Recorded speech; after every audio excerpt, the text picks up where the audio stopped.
Okay dear students, good morning. कल हमने active and passive voice पढ़े थे। Active and passive voice, active and passive voice, active and passive voice के बारे में हमने स्टडी करी थी। वीडियो इसके ऊपर हमने बनाया भी था, जिसके अंदर हमने बात करी थी simple active voice, simple sentence के बारे में, सिंपल सेंटेंस के बारे में बात हुई थी। दूसरी हुई थी कंबाइंड में हमने किया था इंट्रोगेटिव सेंटेंस के बारे में भी, इंट्रोगेटिव सेंटेंस के बारे में, इंट्रोगेटिव सेंटेंस के बारे में भी हमने चर्चा करी थी। तो इसमें कितने होते, कितने तीन तरह के पैसिव वॉइस बनते हैं इसमें, simple active voice and interrogative. Simple के अंदर नेगेटिव भी आ जाता है, अफर्मेटिव और नेगेटिव दोनों का कंबाइन है सिंपल वाला। इंट्रोगेटिव के अंदर हेल्पिंग और डब्ल्यूएच वाले आते हैं, इंट्रोगेटिव नेगेटिव आ जाता है। तीसरा आता है हमारा इंपेरेटिव सेंटेंस, जिसको हम पढ़ेंगे क्योंकि उसके रूल कुछ डिफरेंट होते हैं। अब होता क्या था कि इन दोनों को हमने, एक फॉर्मूला था हमारा tit for tat, tit for tat. छोटी क्लास में स्टोरी के अंदर एक मोरल आता है, जैसे को तेजा, तो उसी को हमने यहाँ पर एक बेस माना एक्टिव वॉइस के अंदर टिट फॉर टैट। जैसे कि एक्टिव का वाक्य जिस तरह का होगा, पैसिव का वाक्य भी वैसा ही बनेगा। एक्टिव का वाक्य यदि अफर्मेटिव है तो पैसिव का वाक्य भी डेफिनेटली अफर्मेटिव होगा। एक्टिव का वाक्य यदि हेल्पिंग वर्ब से स्टार्ट है तो डेफिनेटली पैसिव का वाक्य भी हेल्पिंग वर्ब से स्टार्ट होगा। डब्ल्यूएच से यदि एक्टिव वॉइस का वाक्य बना है तो पैसिव वॉइस का वाक्य भी डब्ल्यूएच से तैयार होगा। नेगेटिव है तो पैसिव भी नेगेटिव। तो हमने ये दोनों इसके द्वारा समझ लिए। अब बात करते हैं इंपेरेटिव सेंटेंस की। इंपेरेटिव सेंटेंस होता क्या है? सेंटेंस हमारा है imperative sentence, imperative sentence, imperative sentence. Okay, imperative sentence, that is the sentence starts with the main verb of the first forms, and we can say about the imperative sentence, in imperative sentence our subject is completely hidden, and when we look out the sentence of the imperative, definitely we can't see the subject of the sentence. When we find out without the subject of the sentence is called the imperative sentence. It means ऐसा वाक्य जिसके अंदर subject नहीं होता है। Subject, जब हम sentence को देखते हैं तो उसमें सब्जेक्ट हमें नजर नहीं आता है, that is the imperative sentence. वो हमारा इंपेरेटिव सेंटेंस होता है।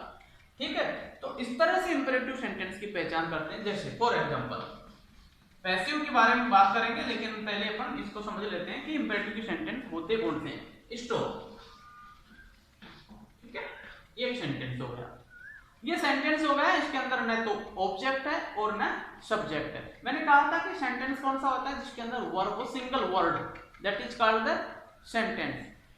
सिंगल वर्ड और group of the word is the forms of the sentence. एकल शब्द हो या फिर कई शब्दों का समूह मिलकर के एक बड़ी चीज, ये वाक्य ऐसा होता है, that is called the sentence. तो ये इंपेरेटिव सेंटेंस है। क्यों?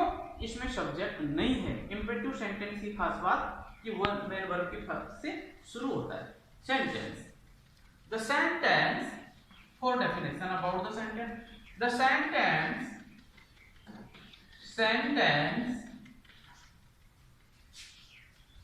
Is started by the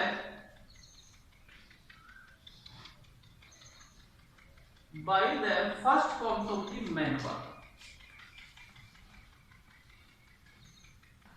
First form of the main verb,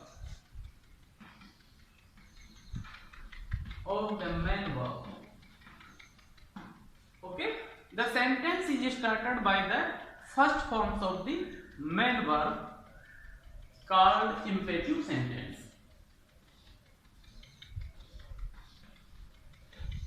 Called imperative sentence.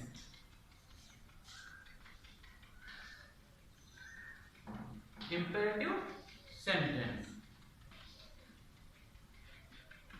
Okay. For example,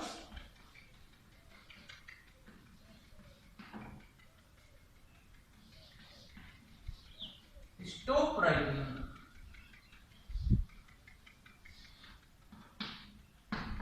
This is the imperative sentence with the start first forms of the main verb. Close the door. Close the door. First forms of the main verb.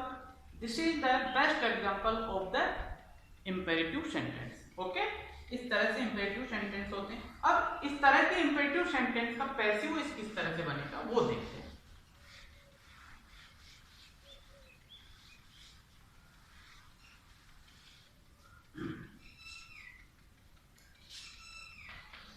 Active.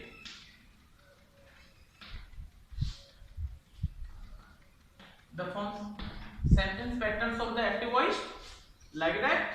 We first and object. Okay, passive. When we change into passive voice, the sentence is like that, and the sentence based on these patterns start with the let, and after let we use of the object, and in the imperative sentence our main verb is converted with be and third form. This is the examples of the passive voice. Okay, active voice इस तरह से होता है, तो passive voice को late से शुरू करते हैं. इंपेरेटिव सेंटेंस का कोई एक्टिव होता है तो उसको लेट से शुरू करते हैं, और ऑब्जेक्ट वो जो रूल है हमारा सिंपल का कि ऑब्जेक्ट लास्ट वाले को शुरू कर लास्ट फर्स्ट में ले लेते हैं उस तरह से. और मेन वर्ब जो होती है वो हमेशा थर्ड में जाती है. पैसिव की ये सबसे बड़ी फीचर्स होती है, लेकिन विद हेल्पिंग वर्ब. अब यहाँ हेल्पिंग वर्ब नहीं है, आगे कोई टेंस नहीं है, तो फिर हेल्पिंग वर्ब कौन सा पार्ट था? बी का फॉर्म था जो हमने स्टार्टिंग में देखा था, तो बी यहाँ पे लग जाती है. For example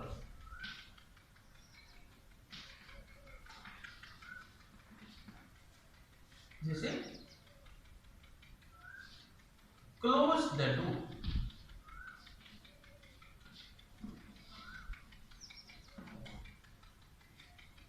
According to the pattern, let the door be closed.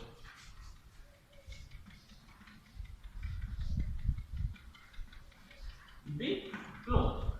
इस तरह से सेंटेंस बन जाता है. नेक्स्ट,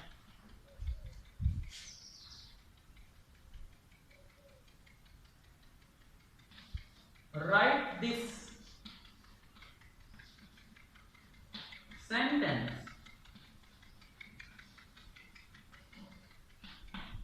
तो इसको करेंगे हम late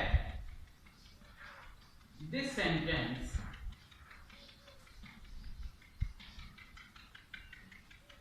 B return.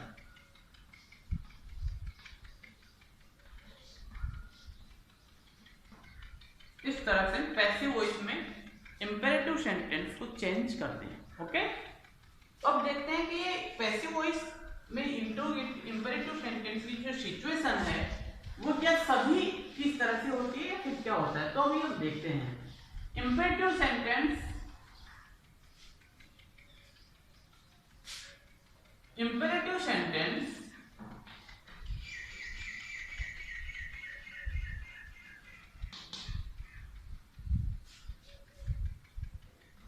is there three types.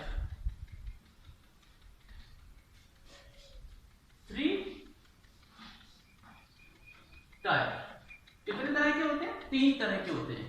Number 1,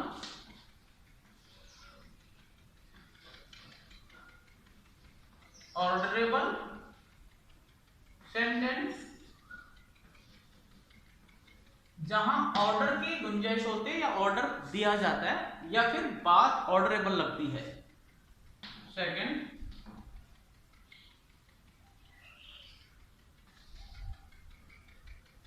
suggestible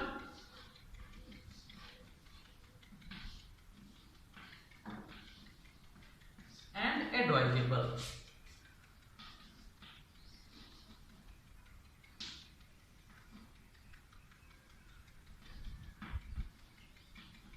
advisable sentence है रिक्वेस्टेबल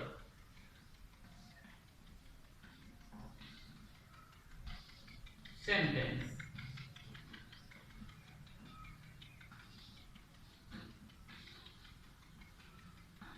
इस तरह से हमारे इंपेरेटिव सेंटेंस 3 भागों में बटे हुए होते हैं, या फिर हम कह सकते हैं these are the 3 types of the imperative sentence: orderable sentence, suggestable sentence, requestable sentence. अब विद नाम के द्वारा हम इनको पहचान सकते हैं कि नाम में ही ऑर्डरेबल है, इसका मतलब इसमें आदेश की भावना होती है, ऑर्डर दिया हुआ होता है। सजेस्टेबल के अंदर कोई हमें समझाने वाली बात बताई जाती है। रिक्वेस्टेबल के अंदर कोई हमसे निवेदन करता है किसी चीज के लिए, वो रिक्वेस्टेबल सेंटेंस होता है। और इनकी पहचान थोड़ी बारीकी से हमें इनको देखना होता है। If you have the good sound of the verbs and find out which the words indicate toward the requestable, advisable and ऑर्डरेबल।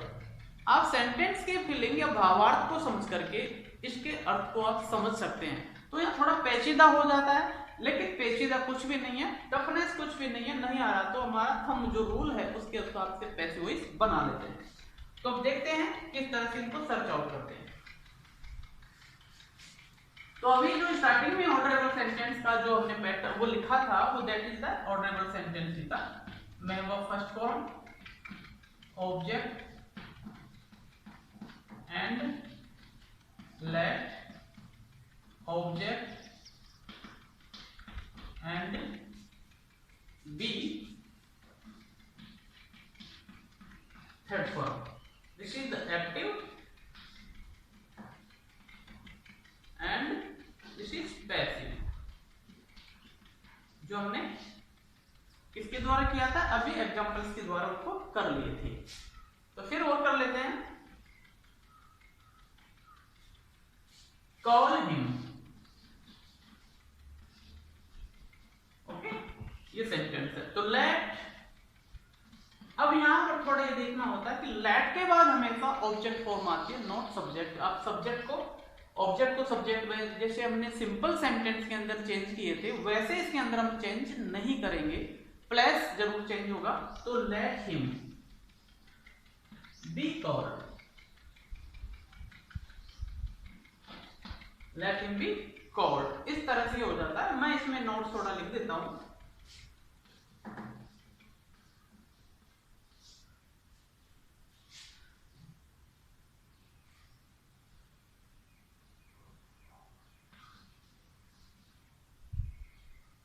Object form, object form is used after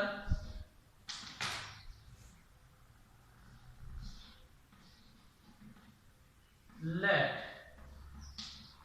after let, object forms is used after let. It means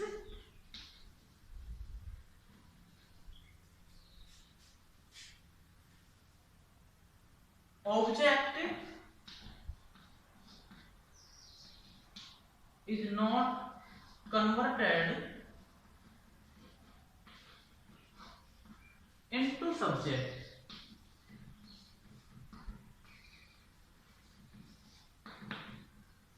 Object forms is used after let. It means object is not converted into subject, है ना। जैसे him का ही बनाते हैं वो नहीं होगा, late के बाद हमेशा ऑब्जेक्ट फॉर्म में यूज होती है।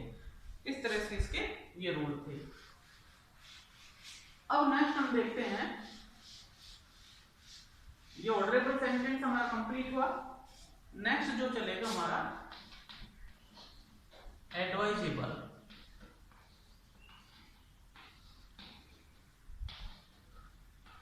सेंटेंस एडवाइजेबल और सजेस्टेबल।